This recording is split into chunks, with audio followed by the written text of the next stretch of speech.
there's no team orders around, with our camp, unless obviously there's just, both Sean and I we're in a hunt to try to beat one another. So there's no team orders for me or for Sean. It's let the car and the driver, race it out and see who ends up getting the win. My average reaction time on Sunday was 0:47, which is absolutely lethal in a funny car. And doing that there and proving to myself that you can overcome what you have done in the past, and it just clicked with me that I needed to believe in myself and go up there and attack. And when I'm switched on like that, I'm pretty stout on the starting line.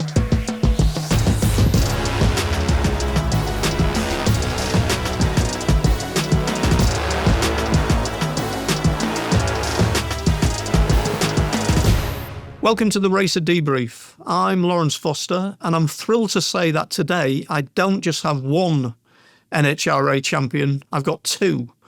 Coming up later in the show, we'll be talking to 2025 NHRA Funny Car champion Austin Prock. But first of all, welcome to a now two-time Top Fuel champion, Doug Kalitta. Doug, welcome to the debrief, and congratulations on the championship. Yeah, thanks for having me on. It definitely has a nice ring to it. And that's two championships in 3 years. You've now joined the exclusive club of multiple Top Fuel champions, and quite significantly as well, 2 times, just like your cousin, the late great Scott Kalitta. Yes, sir. Yeah, no, he was a hell of a drag hell of a drag racer, and I've always kind of hoped that I could get the first one, and then obviously getting to the second and tying Scott was pretty special. But with Alan Johnson, my crew chief, he's got 14 under his books, so I'm very appreciative of the job that he's doing in my car, and obviously to be able to get the second one. Hi, quick timeout to tell you about something special. You are going to want to visit racer.com/bundle. Racer just dropped a bundle for real motorsports fans. It includes Racer Plus, the new streaming home for everything from WRC and Dakar to DTM, Crandon, the Isle of Man TT, drifting, and even these podcasts, all in one place. You name it. This is a full spectrum of racing, from grassroots to global, off-road to electric, 2 wheels or 4, and it's a spectacular deal. Head to racer.com/bundle to sign up now. All right, back to the show. Well, Doug, it took a while. I mean, you basically had Hall of Fame numbers over a long career. First Top Fuel start in 1998. I believe it was 5 second-place finishes before landing the first championship. But at the same time, it's almost like you was the Sterling Moss of Top Fuel drag racing. Everything but the championship. But as you say, Alan Johnson coming on board in 2022, and then 23 when everything clicks. I mean, What is the difference in terms of what Alan's bringing, your relationship with the technical side of the team? What sort of was the final missing things that came together? Yeah, I think it was more than anything just the guys putting that thing together consistently each and every time. I mean, that seems to be such an important piece of our puzzle because, the conditions are changing, and just in order to be able to make the fine tuning of this car for Alan and Max Savage, the consistency of putting everything together the same each time is just incredibly important. So, but no, it's second quite a few times. We started out the year 23 a little on the inconsistent side, I guess you could say, and then as the season went on, it seems like I was talking with Alan's sister, and she's like, Pam is her name, and she's like, if you get towards the end of the year, I mean, Alan's focus just gets, really intense as far as, everybody doing their job. It just, making it happen. And obviously, you know, he's lead by example with doing what he does. So it's really cool to be part of, for sure. And then Connie, you know, he's given us everything that we need. Our 3 teams, we have the 2 dragsters, 1 funny car. So, you know, it just takes a full team effort, you know, with everybody. Everybody's a big part of it. Anybody that touches any of our cars, you know, is just key for our success.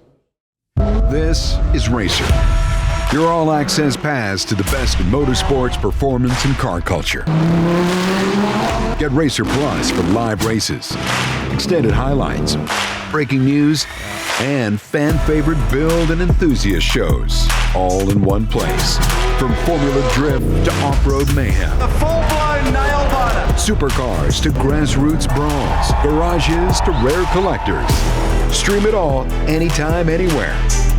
This is about machines and the people who move the culture forward. And when the screen fades, the story continues in RACER Magazine, a collectible trusted by champions, creators, and connoisseurs. Every page, a deeper dive into the soul of speed and performance. RACER Plus and RACER Magazine, the ultimate bundle. Built for the obsessed, powered by passion. Doug, you said about the fact that, you know, Alan seems to sort of come fully on song as you get to the sharp end of the season. Case in point this season, where you posted your first 2 wins, you had Sonoma, you had Brainerd, and they were sort of late July, August, almost like hitting the sweet spot to be ready for the countdown. The countdown, your countdown this year was almost like the perfect one. You had those 2 final rounds, followed by the 2 wins. I mean, could you have seen it go any better in terms of how the momentum built and then how the countdown actually panned out? Yeah, I have to admit, getting it done on Saturday is a huge deal. I mean, it definitely makes going into the last day on Sunday, you know, a lot easier, a lot more relaxing, and it's never gone that way for me, except for this year. So, I'm not going to expect it's going to be the same as it was this year in the future either. I mean, you can't take for granted that you're going to have to be able to go the rounds that we went in a countdown like we did. So just get that out of our system right now. But no, it was a hell of a team effort for sure, and just real proud of my guys. You know, for making it happen, and you know, it just all kind of came together like, you know, the way we were able to show up at the last race and just have to qualify. So that was, it was really quite a scenario to play out like it did.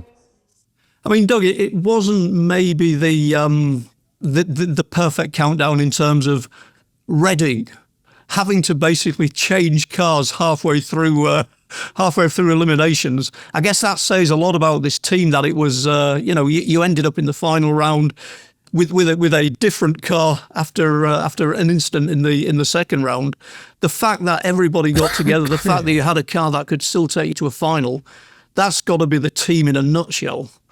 Yeah, no, we were fortunate. We had that car upstairs. We hadn't run the car, but we had it all ready to run, and the conditions were just such whenever we were trying to run it that it just didn't work out. So the car was all prepped and ready, and we went out and went A to B with the car on the first run. I guess it was maybe the 3rd round, and then we drug it up in the final, and we ended up having a wire break on one of the clutch controller, and it just went out there and smoked the tires. But we were certainly well on our way. If that thing wouldn't have broke and had that mechanical issue, you know, a good shot at winning that race. But you know, as it turned out, Sean Reed, you know, had a wreck that earlier in the year, and you know, had an issue with his hand, and you know, he recovered from that. And I have to admit, it was, even though we didn't win that race, you know, to see Sean as a first-time winner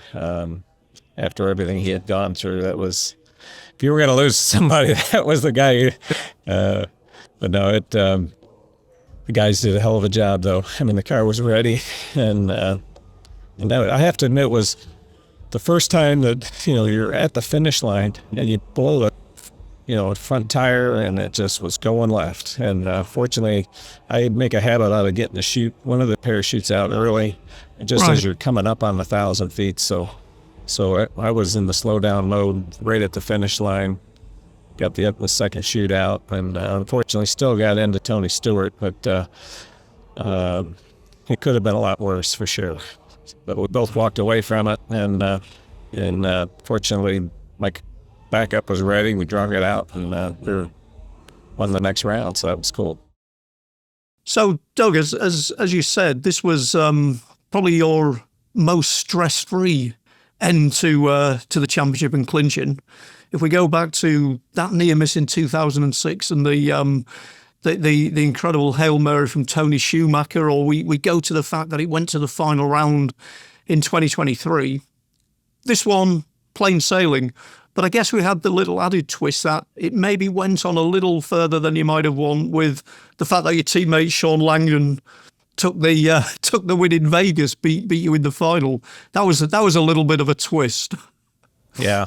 Back in the day, Alan was tuning Tony Schumacher's car, and that was a hell of a run. Yeah, it was. That was definitely unexpected, to say the least. But yeah, no, we're.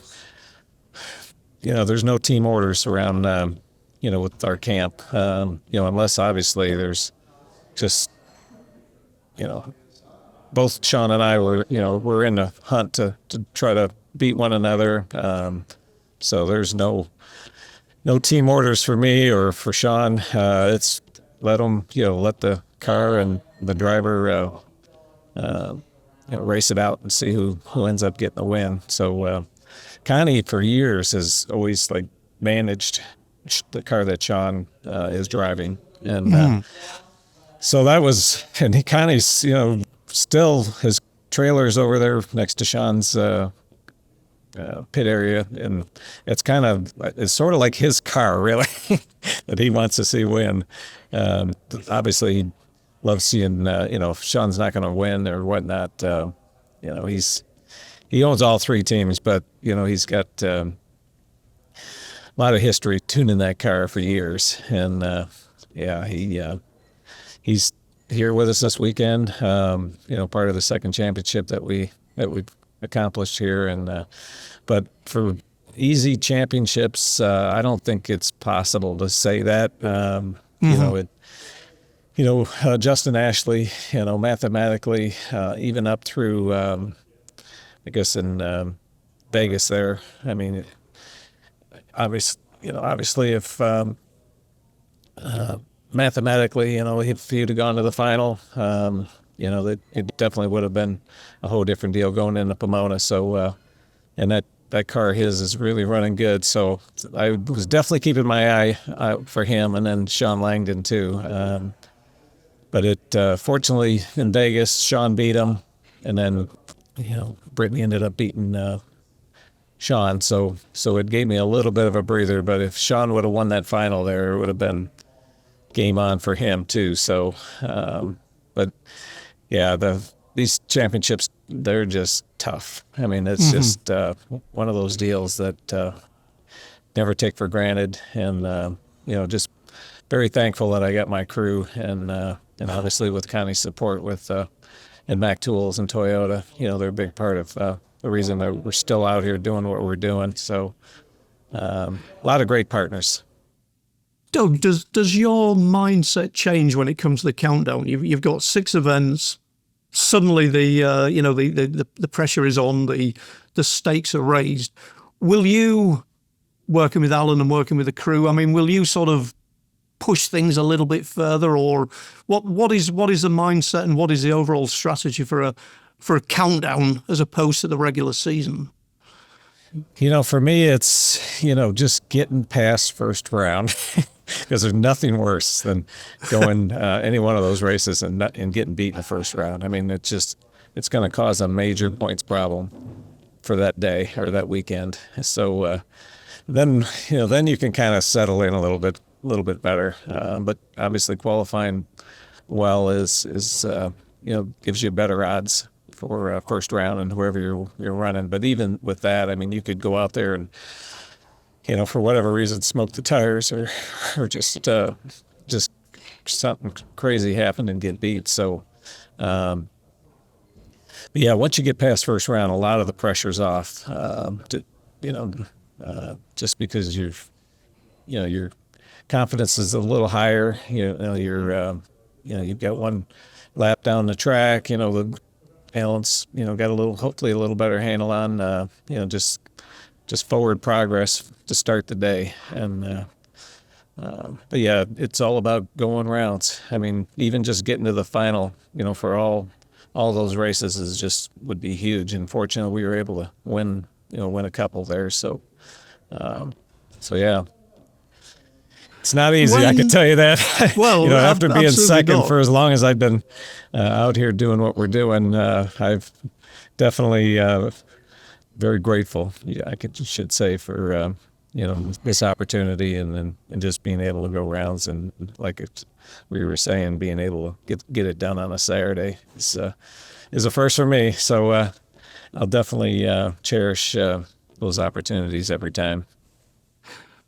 Racer spoke to Tony Stewart a little while ago, and he said one of the strange things about his conversion to drag racing, which has obviously been extremely spectacular and potent, was that a good run, the car's completely hooked up. You're basically not so much an airline pilot. How can you be an airline pilot in 3.6 seconds? And obviously, Doug, this is something you're extremely familiar with. But he says it's when you actually things go wrong, when the pedal fest happens, when you've got to basically fight that car. That it feels like you're a real driver. Now, Tony Stewart being Tony Stewart is probably there's maybe a little bit of laconic there, but for you, is that the case when Alan and the team deliver you a completely hooked up car? Is there a comfort zone there, which is, even though it's going to 340 miles an hour, you're doing 1,000 feet in 3.6 seconds and change? Does it feel comfortable, or are you always a little bit not quite at ease with a 12,000 horsepower top fuel dragster? Yeah, no, I'm as far as a car that's hooked up going to the finish line. As far as just the main thing is being able to keep that thing nice and straight and not kind of moving back and forth and just kind of there's a little bit of unloading, even though the thing's not smoking the tires. That happens, but that is the ideal situation for sure. Is A to B, car going to the finish line. But when it's, you have to remind yourself when it's really critical that this thing could smoke the tires. You may have to, pedal it, or sometimes if it's early enough in the run and it shakes, you can get away with a quick slap on the on and off the throttle. But once you're out there a little ways, you really have to be patient. So to let the tire come settle a little bit and the motor settle a little bit, and then ease back on it. So and some and you got the guy out there, and you're in that situation, you got to get the thing hooked up where you're not going to catch him. So but it's just part of it. Yeah, I mean, and Tony obviously, with his car, the feel of any of the cars that he's driven, and certainly this top fuel car, he's probably one of the best, or I don't know how much experience he's had with a top fuel car and having to get on and off the gas. But yeah, he would definitely be somebody that you'd be happy to get through a pedal fest against and get the win. So, but for me, that's one of the things I always, I guess, maybe look forward to if the thing were to smoke the tires, to be able to be one of the guys that's good at getting the thing to the finish line and getting getting the thing gathered up. With my sprint car experience, I ran against Tony when I was growing up early on in the 90s, and driving sprints and midgets it's a good place to start to get the feel for these any kind of car. And So I always like a good pedal fest, to be honest with you. Doug, you go back there to your midget and sprint past. Basically, in 1994, you was the USAC National Sprint Car Champion. You was a midget Rookie of the Year. Austin Prock, who we'll be talking to later, he's got a background in sprint cars as well. You say that brings a lot to what you can bring to drag racing. How does that actually sort of like manifest itself behind the wheel? I mean, the thing that always amazes me about you guys is that 3.6, 3.7 seconds must feel like minutes to you. You absorb so much, you're able to react to so much. I mean, does the thing slow down as you get experience? Does it feel like it's not under 4 seconds, but everything is sort of, I say, almost like minutes when you're in that dragster on a run? No, it still happens pretty fast. Yeah, no, there's something. It doesn't slow down much. I mean, this thing is it's ripping. Unfortunately, with the dragster, there's it's not quite as I guess you compare it to a funny car. I mean, you're really steering the heck out of that thing. A funny car, but top fuel car is more like driving a Learjet. I mean, it's very light on the controls, and you're just kind of just guiding it down there, and not really, with pressure more so than really having to steer the thing.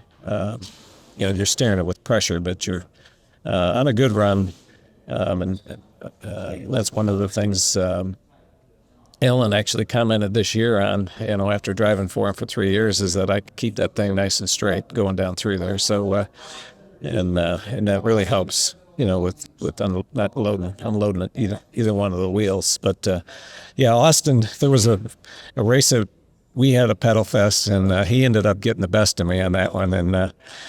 And at the end, we were talking, and he was like, "Man, I always wanted to beat you at a pedal fest because, I have a reputation of being able to hook that thing back up and get it to the finish line." And he got me one day. So, he's a hell of a driver. He's doing a hell of a job in that funny car, and he's got a good feel for those things. Hey, well, Doug, 2 championships in the bag now, and with another second place in between them as well in 2024 behind Antron Brown. We've got it where, by my math, I think we've got about 4 months before it kicks off again in Gainesville. The chance of 3 championships in 4 years. How do you sort of spend the winter in terms of thinking about drag racing, preparing for drag racing again, testing? I mean, is there time to regroup, or is it now this is Doug Kalitta basically thinking about 2026 already? Yeah, no, I'll be ready to hit the gas and obviously do my job of keeping that thing going straight down the track. But yeah, I'm kind of an airline guy during the week and slide in around the weekends and drive. So I've surrounded myself with great people, and I'm in a good position to be able to, to just rely on them with what the car needs to do and the tune-up and whatnot. And looking forward to next year. And obviously we'll do some testing. I think we'll be testing in Gainesville this year rather than Bradenton like we've done the last couple of years. So, we'll see what they've got up their sleeve. Alan is very, as far as the performance and, the technology of the engine parts, he builds a lot of the parts that we run. Just kind of ride his shirt tail on the performance of what he comes up with the engine and the tune-up, and I'll be definitely looking forward to getting back at it and doing my job. Well, Doug, thank you so much for finding the time to join us on the RACER Debrief. Your next job this afternoon is to get changed into a tux and get ready to do your second champion speech. Just a quick question: what is the scariest, knowing that you are in the final round, which will either get you a championship or lose you a championship, or making a speech at the NHRA awards? Yeah, no, I'm good. I'm good with both. Okay. Yeah, either one. I'm down for a good drag race or getting up in front of everybody, and I end up using a teleprompter, which makes it a little easier. So rather That's than like just almost getting up having a there, pre-programmed clutch. You tell your teleprompter, exactly, it'll keep get coming up there in.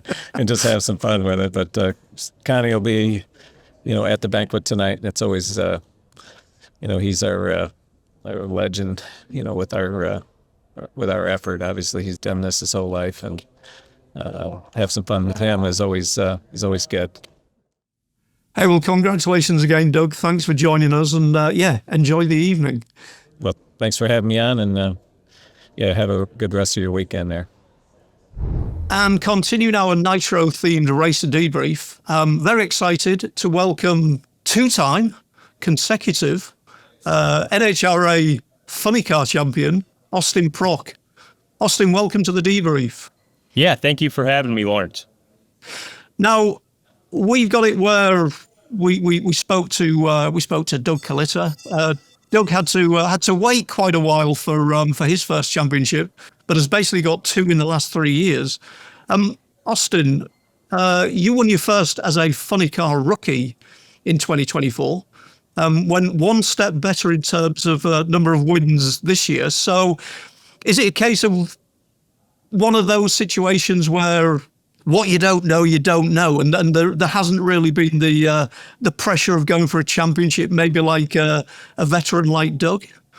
Yeah, I definitely learned a lot about myself in the last 2 years. Last year in my rookie season, we ended up having, one of the most dominant funny car seasons in history of NHRA, and you were just kind of along for the ride. You were learning as you went, and when you're driving the top tier race car, it takes a much different approach as a race car driver. So I was kind of learning as I went, and there wasn't much time to think. You were just trying to process the entire time. And then you come into this year and you learn all of those things. So then your brain starts thinking about all those things. And I think if you studied the season closely, in the beginning parts of the season, you saw me struggle a little bit, maybe on the starting line, still quick off the line, but you saw me make more mistakes. And it was just another step in the path of my career to success is, learning how to deal with those thoughts, learning how to deal with that pressure. And, I ended up getting it together about halfway through the season, and we went on a tear after that. When the race car was on, I was on, and if the race car was on and I was off, the race car bailed me out, and vice versa. When the race car stumbled, I could get us out of the hole and still turn that win light on, and that's been the dominating package that we've had this year. You've got the top tier race car and one of the top tier drivers behind the wheel, and it breeds a lot of success that way. You said it took a little while for the season really to come together this year. First win was Charlotte, the four wides. Vegas as well, the four wides. Basically, any time it's been a four wide, Austin Prock is unbeatable. What is it about having extra cars around you in those? I think it's the chaos that comes with it. I feel like I do a good job of managing that chaos, and away from the racetrack, my life's a little bit chaotic as well. So I think it's just being comfortable in that situation. I had success in the four wides in the top fuel car. Got a win in there in Charlotte. Driving the Montana brand dragster, and then we come in this year, and it was the first season where we had 3 4-wide races in one season, and I was the first one to sweep it, which is pretty incredible. But I think part of it is going along with the facilities that we're racing at. Those are top tier racetracks, very nice surface, beautiful facilities that Bruton Smith has created, and those racing surfaces just really gel with our race package, and I think that had a lot to do with our success at those events. Another thing as well, just before the countdown, you were unbeatable. Three wins in a row, including just the small matter of the US Nationals. How did that sort of set you up in terms of just momentum, in terms of mindset for coming into the countdown? Well, leading up to the playoffs, you definitely want to be striding. You want to have those big leaps in stride, like racing a horse. And we happen to have that the last 2 years. Brainerd, the race before the U.S. Nationals was a huge, tide change for myself as a driver, because last year we had the most dominant car on the facility by a long shot, and I screwed up and faltered on the starting line and ended up getting beat on a massive hole shot, and that stuck with me. I'm like a cat, I don't forget. And going into Brainerd, my average reaction time on Sunday was 0:47, which is absolutely lethal in a funny car. And doing that there and proving to myself that you can overcome what you have done in the past, and it just clicked with me that I needed to believe in myself and go up there and attack. And when I'm switched on like that, I'm pretty stout on the starting line. So that was a huge momentum turn for myself. And, just having that race car underneath me, going into the U.S. Nationals like that, I had a point to prove. We're still here. We're still going to contend for another world championship, and we were lights out from there on out. Now, obviously, you came into Funny Car after being given the opportunity in Top Fuel by John Force Racing. But before then, like Doug Kalitta, you'd started out in sprints and midgets. I mean, what did they sort of teach you? What did they give you coming into drag racing? Well, I give all my success to my grassroots racing, growing up circle track racing, learning the control of the race car, having that seat of the pants feel, because when you're grassroots racing like that, you have zero telemetry. It's the driver's ass, excuse my French, and the crew chief's eyes. And those are the only two tools that you have to tune the race car. And you learn a lot that way. You learn, how to approach the corner when the race car's not handling properly. If you're tight on entry, back your corner up. If the tail starts to slip out, how to influence the steering wheel to get the car to still properly go around the corner. And I think that's where I beat a lot of these guys out here in drag racing, just like Doug Kalitta, is when your car does falter and it spins the tires, it slips the tires, it gets out of shape. We know how to manage the steering wheel and manage the throttle pedal just right to regain traction and still turn that wind light on. And that's how you have the success that we had. Like I said, it's not just one of us, it's all 11 of us on this race team. Everybody's got to be perfect all the time. And when things aren't, when the wind's not blowing just right for everyone, it's how to overcome those hurdles and still, produce a good enough product to win. You mentioned the 11 guys on the race team. Two of the Procks, your dad Jimmy, your brother Thomas. How does that sort of, obviously your dad Jimmy there as not only the crew chief but an extremely successful crew chief, and obviously Thomas, somebody who sort of dabbled in the sprints and midgets with you as well. How does that whole sort of family thing work? And not to put too fine a point on it, what are the pros and what are the cons of basically being in that trailer and working out setups with dad and bro? Well, I can say one thing is, my dad raised us to be professional racers. That's all we've ever known. And to have the chance to work together and then have the success on top of it is truly a dream. It's a dream come true. It's something that shouldn't happen, and we're living it right now. And that's incredible. So, honestly, it's all pros. There's not one single con, and that's rare to say. A lot of people dream to be able to work with their family. If you grow up in a good household, you want to do what your dad did, or you want to work with him one day, and those opportunities are few far in between. And then on the other hand, a lot of people look at it and go, how do you work with your dad and brother? How do you live with them, and deal with their personalities, and then go in there and be able to function and work at a high level? And it's because we all get along so well. Mm-hmm. We all are on the same wavelength. We all have the same determination to succeed in motorsport. And when you have three people like that are blood related, you do what we've been doing. And I'm so grateful to be able to work with my dad and my brother. Thomas is extremely intelligent. It is absolutely insane how sharp that kid is. They say the apple didn't fall far from the tree, in a lot of scenarios, and that apple fell right on top of the tree. He's my dad plus a mechanical engineering degree. He's a racer, and he's got the brains behind it to back it. And he's a huge reason for a lot of our success in this sport. Like your dad and like Thomas, you have a technical background in drag racing as well. You was working in the shop at John Force Racing, and you're another one of those guys who John basically gives a chance to. Look back, to the late great Eric Medlin. You've got it where Robert Haight sort of gets into a funny car. I mean, just talk about just the role that John Force has sort of played in getting you to where you are now.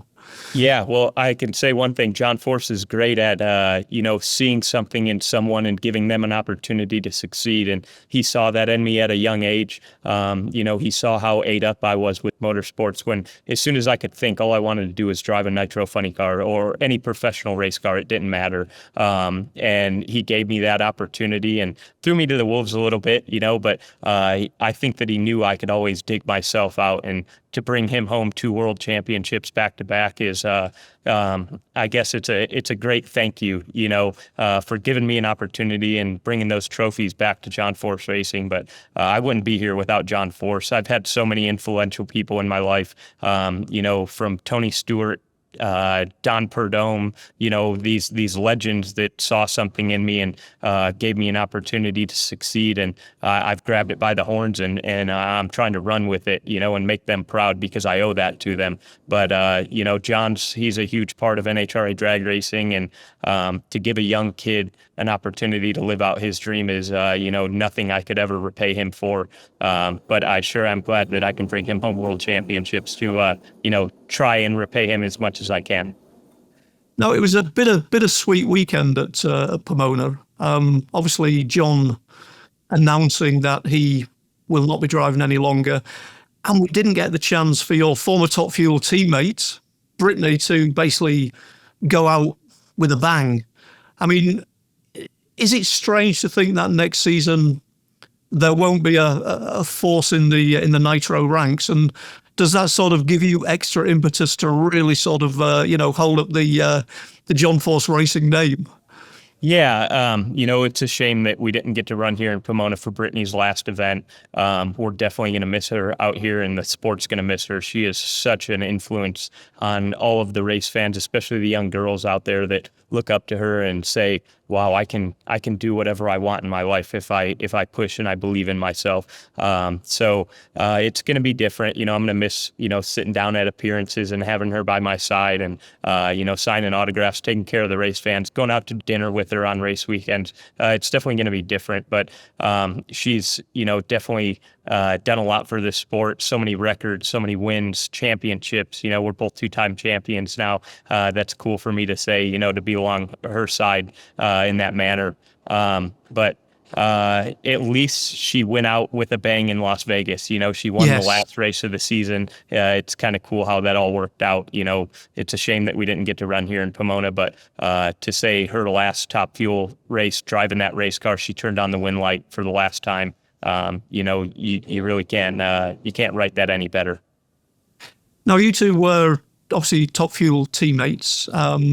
You were getting the wins in Top Fuel. I think you got 4 Top Fuel wins, if my really bad math is correct. Yeah, my memory is probably worse than yours, so I don't remember either.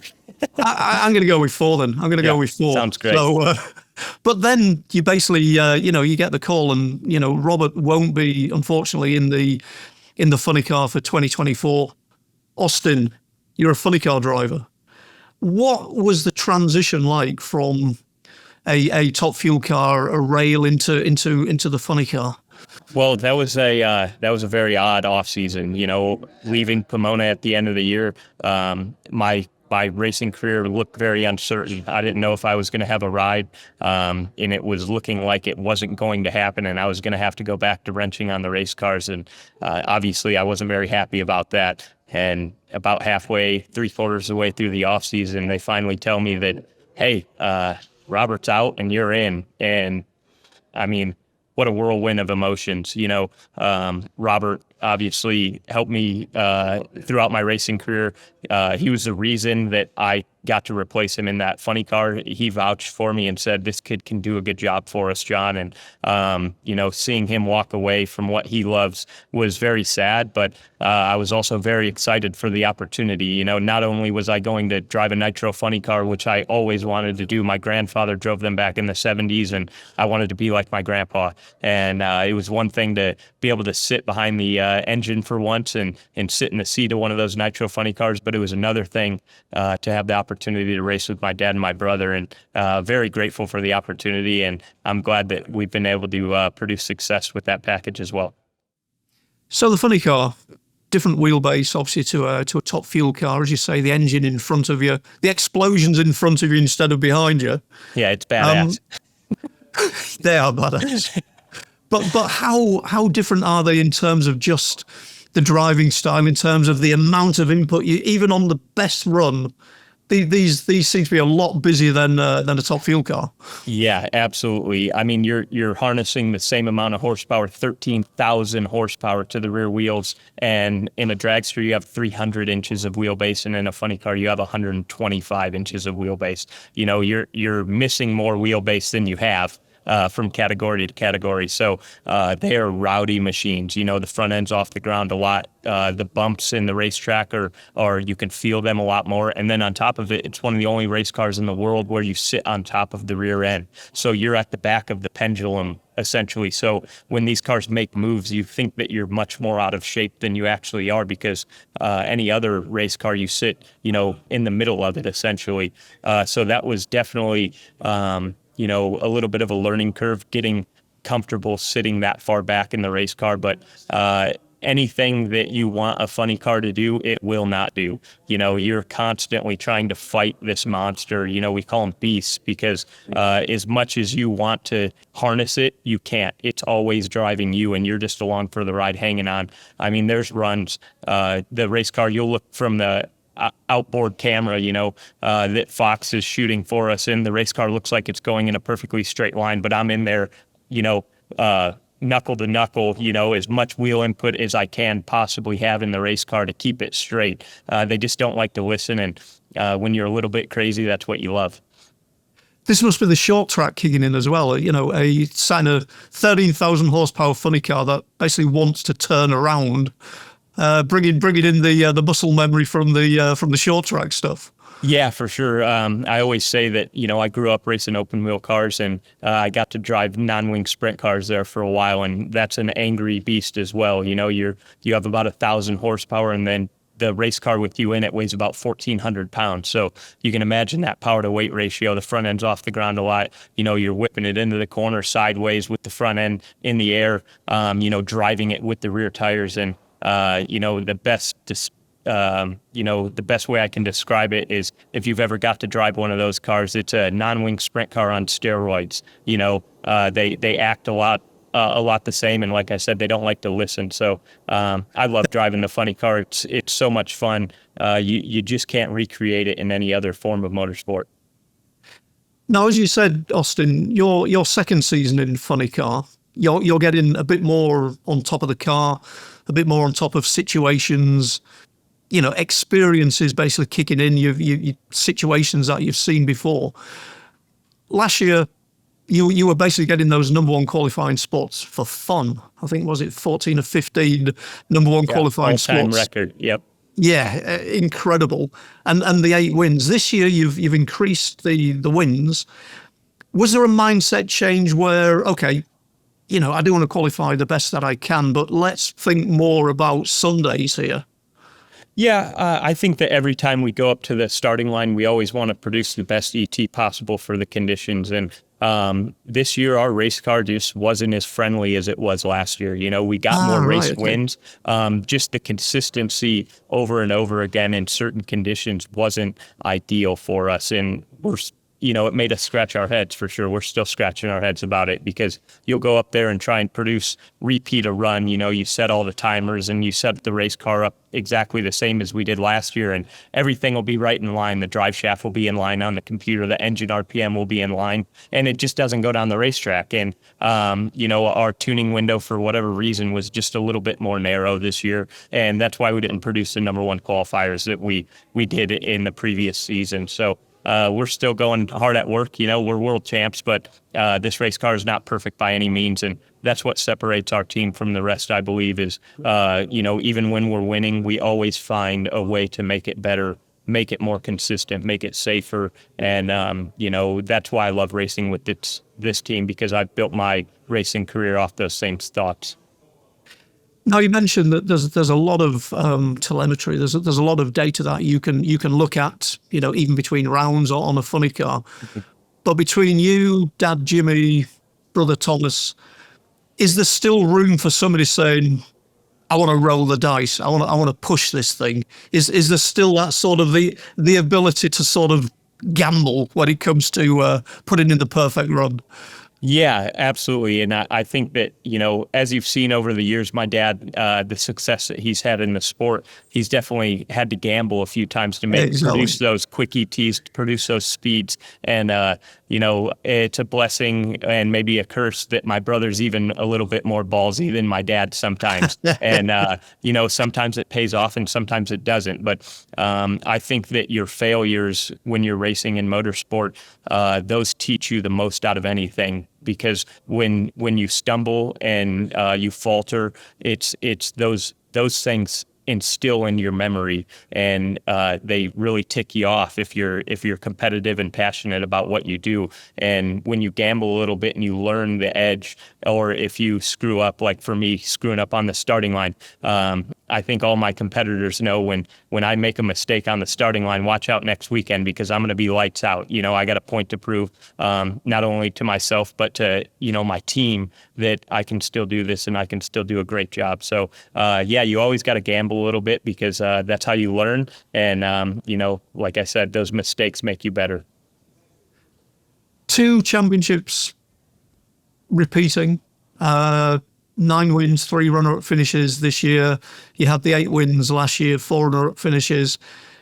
This is beginning to sound like a little bit of a dynasty forming. And what better team to basically, try and emulate the greatest funny car driver of all time than John Force Racing. Obviously, this is a weekend-to-weekend sport. This is something where races build championships. But I mean, do you think about the legacy that, you are sort of within in terms of John Force Racing and how you can carry that on? I don't think about the stats or what we're doing whatsoever. The only time I realize something is when someone tells me and I go, wow, that's pretty damn cool.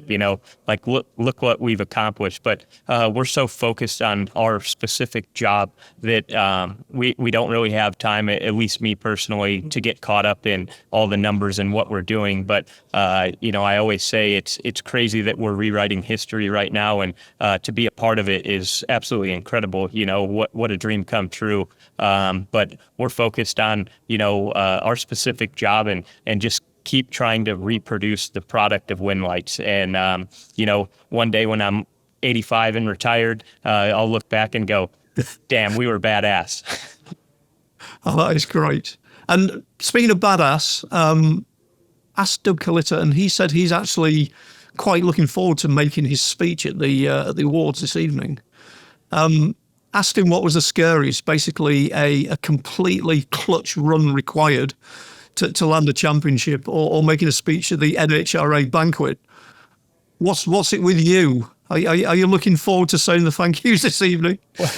I can tell you one thing. Last year, I was nervous as hell. I had never I got up on stage in 2019 when I won the Rookie of the Year and had to give a speech, and I really butchered it. I forgot to mention Don Perdome, who had given me the opportunity to drive one of these race cars. I was racing out of John Force Racing, but Don Perdome found me the sponsorship to go out there and compete in my rookie season, and I forgot to mention him. And it wasn't on purpose, but you get up on that stage and you see all these people staring at you, you can kind of freeze up. And last year I hunkered down in the hotel room all day long. I literally laid in bed all day long because I was so nervous and just thinking about, how am I going to execute this and do it perfectly, because it could be the only time you get up on the stage in your career. And I wanted to make sure that I did a good job, because I don't like to, do things halfway. I like to be perfect in everything that I do, from,